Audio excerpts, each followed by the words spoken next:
Vamos começar pelas mais frequentes, pelas mais perguntadas, que são as parassonias e principalmente o terror noturno, tá? Muita gente quer saber sobre terror noturno, muitas de vocês me perguntam sobre terror noturno e é isso que a gente vai conversar, tá? A gente vai começar logo por isso, porque já para avaliar se tem alguma possibilidade de ser o caso de vocês. O terror noturno é uma parassonia ou parassônia, que são distúrbios que acontecem no sono, e terror noturno é um dos mais comuns, é um dos mais conhecidos, assim como o sonambulismo e o despertar confusional, mas esse aí é menos conhecido para vocês. Sonambulismo dificilmente acontece em crianças, sonambulismo em crianças pequenas, pré-escolares e bebês. Sonambulismo é mais conhecido em crianças na fase escolar e na adolescência, então a gente vai pular esse assunto e vamos para o terror noturno que tanta gente pergunta, tá? Para o terror noturno que tanta gente tem dúvida, que acha que o bebê tem terror noturno. E, na verdade, o terror noturno, a maioria dos estudos relatam que eles acontecem entre 2 e 6 anos, tá? Alguns falam 4 a 6 anos. Então, dificilmente seus bebês apresentam terror noturno. É impossível? Não dá para dizer que é impossível, mas é muito difícil, é muito pouco provável. Apesar de ser muito frequente, muito prevalente, tem um estudo canadense que aparentemente, pelo que eu vi, é o maior que tem a respeito disso. Ele refere que 40% das crianças, 40% dessas crianças apresentam terror noturno, e que é um período bastante difícil. No terror noturno, a criança, como o próprio nome diz, é um terror, tá? A criança fica muito assustada, fica muito suada, algumas chegam a chorar muito, gritar muito, e nada acalma essa criança, absolutamente nada acalma essa criança. Mas ela tá dormindo. É diferente do terror noturno de um pesadelo, não é a mesma coisa. A gente vai falar sobre os pesadelos, tá? Para vocês que perguntaram. O terror noturno é uma parassonia, como eu digo, geralmente tem fator genético envolvido. O pai também tinha, quando vai ver, tem esse fator genético envolvido. Está muito relacionado com a privação de sono. Por mais contraditório que pareça, quanto pior o sono, mais terror noturno tende a acontecer. Mas ele não vai acontecer, ele dificilmente vai acontecer nos bebês de vocês, tá? Dificilmente ele vai acontecer numa criança com menos de 2 anos, principalmente com menos de 1 ano. E sonho e pesadelo, será que pode acontecer? Pode. Sonho, tem alguns relatos, tem alguns estudos que falam que o bebê sonha desde sempre. A partir do momento que ele tem um sono REM, então ele sonha, ou seja, desde sempre. E se ele tem sonho, ele pode ter também sonhos ruins, ele pode ter também pesadelos. Alguns relatam que desde sempre, outros relatam que só a partir de 10 meses para 1 ano, depois dos 9 meses para 1 ano. A verdade é que não tem como saber ainda, ninguém tem certeza ainda, mas teoricamente todo bebê tem a capacidade de sonhar, porque todo bebê tem um sono REM. Quando a criança acorda chorando, será se era um pesadelo? Será se foi um pesadelo? Não necessariamente, tá? Não necessariamente. É isso que a gente vai conversar. Pesadelo, independente de si ou não, a criança vai ter um sono agitado, a criança vai estar agitada durante o sono e quase sempre acaba no despertar, resulta no despertar e no despertar ainda agitado. No despertar que a criança lembra, tá? No caso do bebê, que o bebê lembra desse despertar. Então, ou melhor, que o bebê lembra desse sonho, desse pesadelo que estava tendo, então por isso que ele acordaria chorando, tá? Mas e o que fazer no caso de pesadelo? Para casos de crianças, que tem muito pouco estudo relacionando bebês com pesadelos. Mas para casos de criança, a orientação ainda é rotina de sono, higiene do sono, um bom ritual mais relaxante, um ambiente melhor. Então vamos lá. O que mais pode causar sono agitado? Terror noturno, a gente já praticamente descarta em bebês, tá? Não é frequente, é muito mais frequente de 2 a 6 anos. Depois, sim, de 2 a 6 anos é muito frequente, cerca de 40% das crianças têm terror noturno. Menor do que 2 anos e principalmente menor de 1 ano é muito pouco provável. Apesar de que se vocês botarem no Google bebê que chora dormindo, vai aparecer no Google uma opção, vai aparecer alguns relatos sobre terror noturno e tal, e você vai acabar achando que é o seu caso, é o caso do seu bebê. Pesadelo pode acontecer, e de todo jeito, o que resolveria, digamos assim, o que evitaria seria uma boa rotina de sono, um bom ritual de sono, um ritual relaxante, um bom ambiente do sono. E além disso, o que mais causa agitação de sono? Será se fome causa agitação de sono? E a verdade é que não. Fome não causa um sono agitado porque fome acorda a criança. Era isso que eu queria comentar com vocês, era um dos pontos, um dos principais pontos que eu queria comentar com vocês, para não ter dúvida. Se sua criança for neurologicamente, se seu bebê for neurologicamente saudável, depois de recém-nascido, ou seja, a partir de 1 mês de vida, se ele for neurologicamente saudável, ele vai acordar com fome. Então, depois de 1 mês de vida, precisa continuar acordando de 3 em 3 horas? Provavelmente não. Por que eu digo provavelmente? Porque você precisa confirmar com o pediatra. Não é só porque o pediatra da internet falou, mas provavelmente não. Fome não causa sono agitado. Fome causa despertar, fome acorda, fome dói, fome é desconfortante, fome acorda. Aquela criança que é neurologicamente saudável já não é mais recém-nascido, tá? Ah, não, e bebê pode dormir tão pouco? Bebê pode dormir tão pouco? O bebê pode, não vai ter hipoglicemia? De novo, aquele bebê com mais de 1 mês, tá? Aquele bebê com mais de 1 mês, neurologicamente saudável, não tem hipoglicemia. O recém-nascido pode ter, aquele bebê que tem, enfim, que não seja neurologicamente saudável, pode ter também. Então, um bebê de 2 meses pode dormir 8 horas seguidas? Pode dormir 8 horas seguidas. Se vão ser todos que vão dormir 8 horas seguidas? Definitivamente não. E perguntaram, a alimentação pesada pode causar um sono agitado? Pode. Não por causa da alimentação, definitivamente não por causa da alimentação, mas por causa da má digestão desse alimento. Por exemplo, gases. Do mesmo jeito que gases incomodam os adultos, do mesmo jeito que gases incomodam isso tudo, ele incomoda o bebê também. Então, o bebê muito frequentemente tem gases, muito frequentemente ele acaba tendo gases, principalmente nos 3 primeiros meses. Depois dos 3 primeiros meses, alguns vão continuar tendo. Lembrar que gases são normais nos 3 primeiros meses, como causar desconforto, causar incômodo, por causa da imaturidade do intestino, do trato gastrointestinal.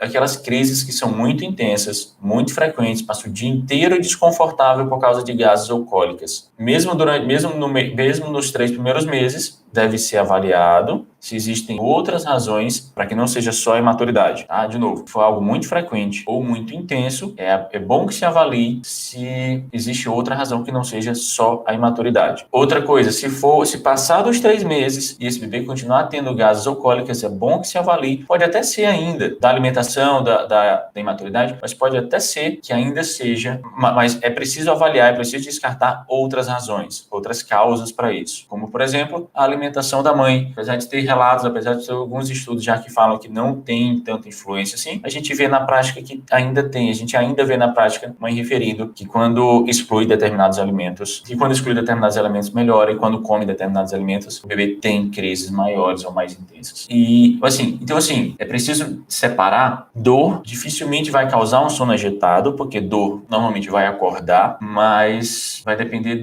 muito da intensidade da dor. Como, por exemplo, dente normalmente não causa um sono tão agitado assim, porque dente normalmente acorda. Já o refluxo oculto, tá? Seja ele oculto ou não, ele costuma causar muito despertar, muita agitação, muito incômodo. O refluxo é um dos principais inimigos, digamos assim, do sono do bebê, porque ele incomoda muito, ele causa muito desconforto, e ele também pode doer. E aí, quando ele dói, ele causa despertar do bebê. Então, é um sono agitado, é difícil de botar esse bebê para dormir. Na hora que você coloca esse bebê na horizontal,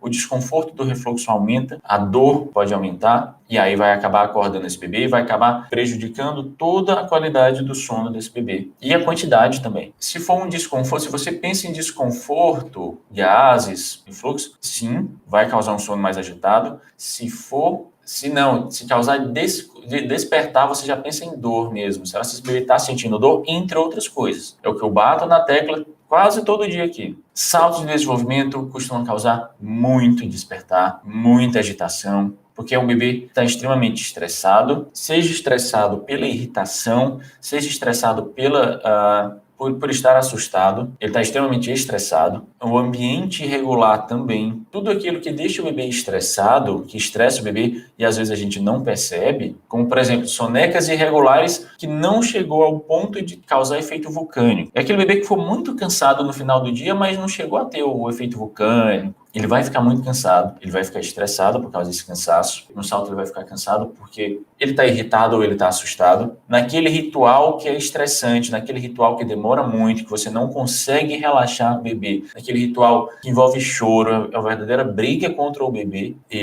nesse caso, o estresse fica muito alto, o cortisol, que é o hormônio do estresse, fica muito alto. E se o cortisol está muito alto, a melatonina está muito baixa. Ou melhor, se o cortisol está muito alto, ele não permite que a melatonina se eleve da forma como deveria, da forma otimizada como deveria para a qualidade do sono. Ele acaba bloqueando a melatonina, a serotonina, que são os hormônios principais do sono. Então, se ele acaba bloqueando a melatonina, esses hormônios não se elevam da forma como deveriam, esse bebê acaba não conseguindo aprofundar tanto o sono, não conseguindo relaxar tanto, não conseguindo ter um sono tão reparador. Enfim, ele tem dificuldade para aprofundar o sono. Tende a ser um sono de pior qualidade, que qualquer coisa acorda. Por isso que é tão difícil durante um salto. Por isso que eu bato tanto na tecla com vocês sobre as sonecas. Esse é um dos fatores. Se você não tiver uma boa rotina de soneca, se você não tiver um bebê que descansa, um bom ritual, um bom ambiente, ele não vai dormir bem. Por mais que você tente, por melhor que sejam as suas intenções, por mais que você assista às aulas, por mais que você,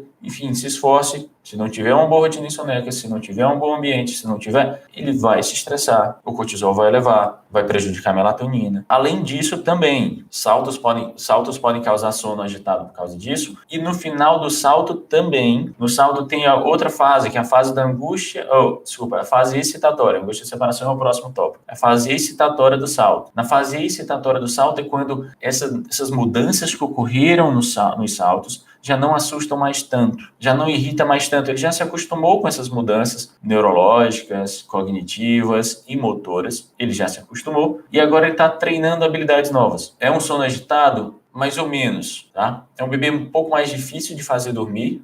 É um bebê um pouquinho mais difícil de fazer dormir e é aquele bebê que acorda sem sono à noite. O bebê acorda à noite sem sono, sem chorar, simplesmente para treinar habilidades novas. Então, isso também pode dificultar a tua vida, dificultar a tua noite. E os dois principais pontos que eu queria comentar com vocês, muitos de vocês acabam achando erradamente, até alguns profissionais erroneamente acham que é terror noturno, e a gente conversou desde o início que terror noturno dificilmente acontece em bebês, é muito mais frequente de 2 a 6 anos, e dificilmente vai ocorrer menor de 2 anos, e principalmente menor de 1 ano. É impossível? Não posso dizer que é impossível, mas é muito pouco frequente, é muito pouco comum. Já depois de 2 anos, cerca de 40% das crianças provavelmente vão ter, segundo um estudo sobre terror noturno do Canadá. Sim, os dois principais pontos que erroneamente vocês acabam confundindo com terror noturno é a angústia da separação e a transição de ciclos do sono.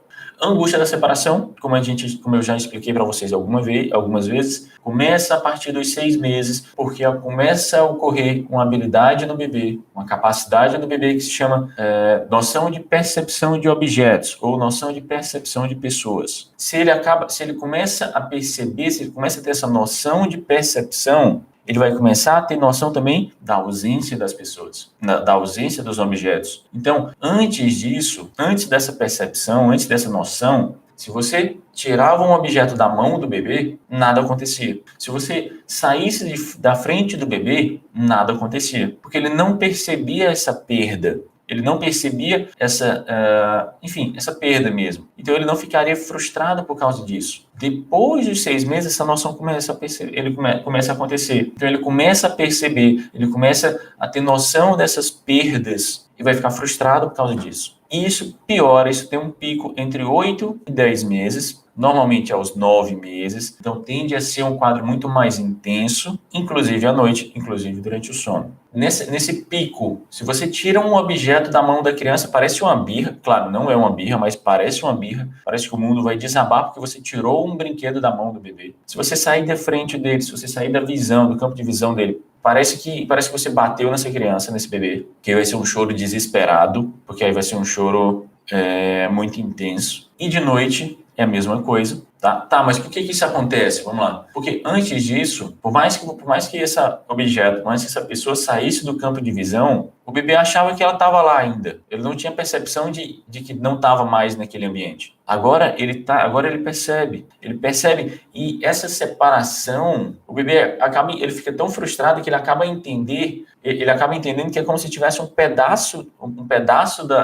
dele. Então, alguns estudos, alguns relatos chegam a relatar, a comentar, como se o bebê sentisse dor física mesmo, nesse período pior, nesse período mais intenso da angústia da separação. Porque realmente é um choro bem desesperado, tá? E isso também acontece à noite. Por quê? Vamos entender. É um bebê que tá mais chorão, é um bebê que tá mais difícil, digamos assim. Ele tá chorando quando tiram um objeto da mão dele. Ele tá chorando quando você sai da frente dele. Então ele já fica mais estressado durante o dia. Já é um bebê que fica mais difícil de colocar no berço, pelo mesmo motivo. Então, se ele fica mais difícil, fica mais difícil de colocar no berço, ele tende a ficar mais estressado, acaba comprometendo o sono só por causa desse estresse. Então ele acaba acordando. Ao acordar no meio da noite, e lembrando, eu já comentei algumas vezes que é normal acordar no meio da noite, é normal que a criança acorde, que o bebê acorde algumas vezes no meio da noite, 1, 2, no máximo 3 vezes, mas que acorde sem chorar e que acabe voltando a dormir sozinho. Às vezes demora, mas acaba voltando a dormir sozinho.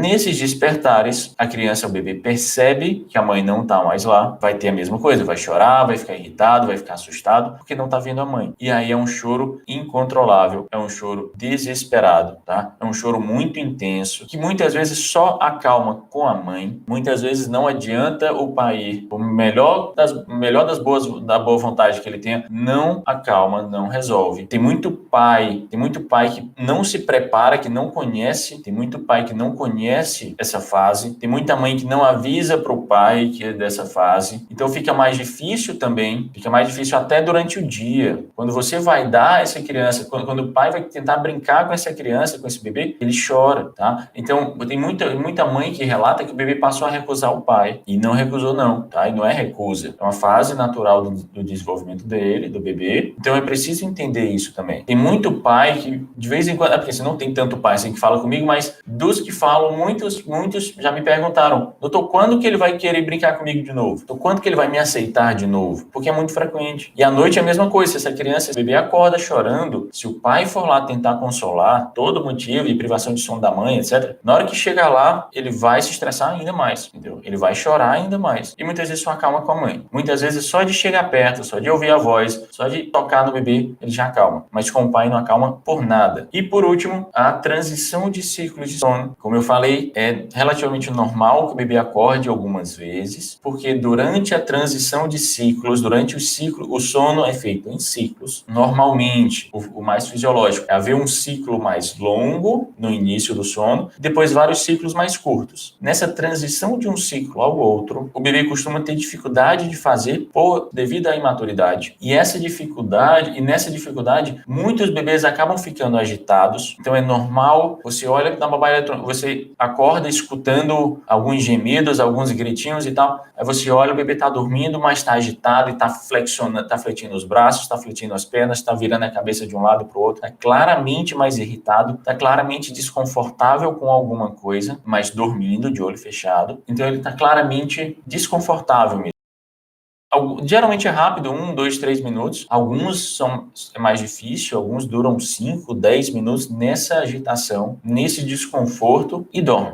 Isso não é angústia da separação, isso não é terror noturno, isso não é salto, isso é transição de ciclo para o outro do sono. E se você parasse para prestar atenção, ele ia ocorrer certinho, a cada 40 minutos, a cada 1 hora, que é na transição desses ciclos. Tem alguns bebês que ficam muito agitados, alguns bebês que ficam bem desconfortáveis. Tá. E qual é a diferença de angústia da separação para terror noturno? Primeiramente, a idade. A angústia da separação começa a acontecer com 6, tende a piorar entre 8 e 10, normalmente aos 9, e vai até os 18 meses. A partir dos 18 meses, esse bebê já não precisa mais de objeto de transição. Apesar de que muitos ainda usam, esse bebê não precisa mais de muita coisa para entender que os pais ainda existem, que apesar de não estar vendo, os pais ainda eles ainda, daqui a pouco eles voltam, mas isso só após os 18 meses, só após os saltos de 18 meses. Qual a diferença de transição de ciclos, essa agitação pela transição de ciclos para terror noturno? Os dois são em transição de ciclos de sono, mas o terror noturno é como o próprio nome diz, é um terror. É o bebê que chora muito, é o bebê que está muito assustado, é o bebê que está gritando. O bebê não, a criança está assustado, que está gritando. É diferente dessa dificuldade de transição de ciclos do bebê. Ele não chega a gritar, ele não chega a chorar, ele vai ficar agitado, alguns choramingam, e você precisa ir lá pegar esse bebê.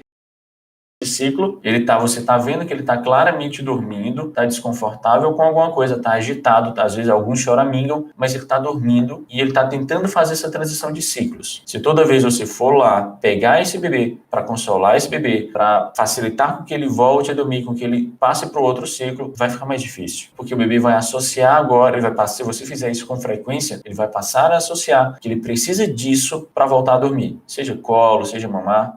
É bom dar de mamar na transição de ciclos? Bom, não tem como, é impossível dizer que é ruim. Para o bebê é ótimo, mas ele vai gerar essa associação. Então, se já estava difícil de fazer essa transição de um ciclo ao outro do sono, vai ficar impossível, porque ele vai.